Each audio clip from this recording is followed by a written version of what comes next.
ನುಗ್ಗೆಕಾಯಿಯ ಎಲೆಗಳು ಮತ್ತು ನುಗ್ಗೆಕಾಯಿಯಲ್ಲಿ ಔಷಧಿಯ ಅದ್ಭುತ ಗುಣಗಳು ಅಡಗಿವೆ. ಅವು ಯಾವುವು ಎಂದು ಅದರ 5 ಗುಣಗಳನ್ನು ನೋಡೋಣ ಬನ್ನಿ. 1. ನುಗ್ಗೆ ಸೊಪ್ಪಿನ ಎಲೆಗಳನ್ನು ತಿನ್ನುವುದರಿಂದ ದೇಹದಲ್ಲಿ ಕಲ್ಮಶಗಳನ್ನು ಹೊರಹಾಕಲು ನೆರವಾಗುತ್ತದೆ. ಯಾವುದಾದರೂ ರೂಪದಲ್ಲಿ ದಿನಾಲೂ ನುಗ್ಗೆ ಸೊಪ್ಪನ್ನು ಬಳಸಿಕೊಳ್ಳಿ. 2. ನುಗ್ಗೆ ಎಲೆಗಳನ್ನು ತಿನ್ನುವುದರಿಂದ ಜೀರ್ಣಕ್ರಿಯೆಯನ್ನು ಉತ್ತಮಗೊಳಿಸಲು ಸಹಾಯ ಮಾಡುತ್ತದೆ. 3. ನುಗ್ಗೆ ಸೊಪ್ಪಿನ ಎಲೆಗಳನ್ನು ಯಾವುದಾದರೂ ರೂಪದಲ್ಲಿ ನಾವು ಸೇವಿಸುವುದರಿಂದ ಅಧಿಕ ಕೊಲೆಸ್ಟ್ರಾಲ್ ಮಟ್ಟವನ್ನು ಕಡಿಮೆ ಮಾಡುತ್ತದೆ. 4.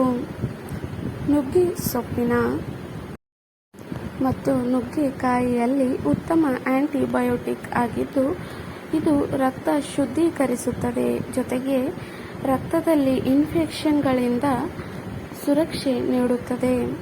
5. ನುಗ್ಗೆಕಾಯಿ ಮತ್ತು ನುಗ್ಗೆಕಾಯಿಯ ಎಲೆಗಳಲ್ಲಿ ಕ್ಯಾಲ್ಸಿಯಂ, ಐರನ್, ಫೈಬರ್ ಅಧಿಕವಿದ್ದು ಇವುಗಳು ಮೂಳೆಗಳ ಬೆಳವಣಿಗೆಗೆ ಸಹಾಯಕವಾಗಿದೆ. ವಾರದಲ್ಲಿ 2 ಬಾರಿಯಾದರೂ ನುಗ್ಗೆಕಾಯಿ ಅಥವಾ ನುಗ್ಗೆಕಾಯಿ ಎಲೆಗಳನ್ನು ಉಪಯೋಗಿಸಬಹುದು.